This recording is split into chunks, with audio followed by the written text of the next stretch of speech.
What's up everybody, how's it going? Welcome back to Outdoor Skills Workshops with CSUSB Adventure. My name is Daniel, and today I'm going to teach you a little bit about backpacking meals. So most foods that you bring is just kind of based off to your preference of taste and nutritional value. It could also be pretty tricky to be able to fit everything you need with a limited space in your backpack. So what I'd like to do today is to give you an easy and convenient guide on what kind of food you should bring for backpacking, and then also what kind of food you'd want to avoid, just so you can keep your weight low but nutritional value high. So the overall goal of this is to get as much nutrition, taste, and calories out of your food while also keeping your pack weight as low as possible. So pretty much just like you would at home, you'd also want to keep a healthy balance of fats, carbs, and proteins while on the trail too. So one thing to consider with backpacking meals is the ease of cooking. If you have to do more than just boil water and then throw everything into the mix, then it might be too much work for a backpacking meal. Amount of cooking and food are also big factors in backpacking. There might be times you prefer to have a quick meal and then hit the trail instead of just waiting for your food to be cooked. So I would recommend bringing a combination of these two things. So have some instant foods like peanut butter, Pop-Tarts, energy bars, things like that, and then things that you have to cook like pastas, rice, oatmeal, stuff like that.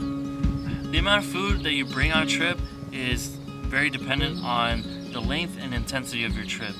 And when you're out backpacking, you're often hiking long miles with a lot of weight on you, and so you're using up a lot of calories. So now let's talk a little bit about what food that you should bring and what kind of food you'd want to avoid. So we'll start off with food that you'd want to avoid, and this would be things along the lines of canned food. Canned food is usually very low in calories, and they're also very bulky and heavy, and even after you eat the food that's inside of it, you're still going to have to pack out these cans, which are still pretty heavy and bulky. By the way, just a quick aside, rule number 3 of leave no trace is to dispose of waste properly, so make sure that you do pack out everything that you bring into the backcountry. You'll also want to stay away from food that needs to be refrigerated to stay preserved. These will often spoil very quickly while on a backpacking trip, especially if it's hot, so you do not want that in your pack. So now let's talk a little bit about the food that you do want to bring on a backpacking trip. Now ideally you'd want to look more for dehydrated or dry foods that you could store into a Ziploc bag so you could save weight and volume in your pack. Some stores that sell dehydrated food in bulk are honestly like one of the best places to go to buy some backpacking food. So for breakfast, think about if you want to cook or have a quick bite. Some really good cooked options are oatmeal, coffee, and tea. Those are all great. But ready to eat options like Pop-Tarts, granola bars, cookies, and trail mix, those can also be just as good. Also, snacks are always important to have when hiking long miles. Always make sure your snacks are easily accessible on hip and shoulder pockets or anywhere else with easy access to keep your calorie intake steady. Some common options for snacks are things like trail mix, bars, granola, candy, beef jerky, and the list can go on. I personally like to throw a little bit of fruit into the mix because they can be some pretty tasty treats while you're out on the trail. For lunch, a usual quick and easy option are sandwiches or wraps. Bagels or English muffins are bulky but keep well, and tortillas are also a pretty viable option too.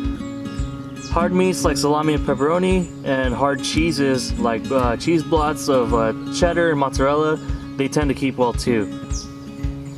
For dinner, there are options like Backpacker's Pantry that are often very good, but they're usually on the more expensive side, around $7 to $12 per meal. Some good alternatives to this are food like pasta sides and rice sides, also ramen noodles, mashed potatoes, and the list could go on. These are all much cheaper, compact, and can still provide a very tasty option. So that was my list of food that I bring on a backpacking trip. I hope this was helpful to you. If you want... Hello again, back in my room now. So, like I was saying, if you're interested in checking out more information about what to bring on a backpacking trip, I will leave some information in the description below. I hope you enjoyed this episode of Outdoor Skills Workshop with Adventure. Thank you guys again for joining in. You'll see us next week. In the meantime, stay safe and have an incredible week.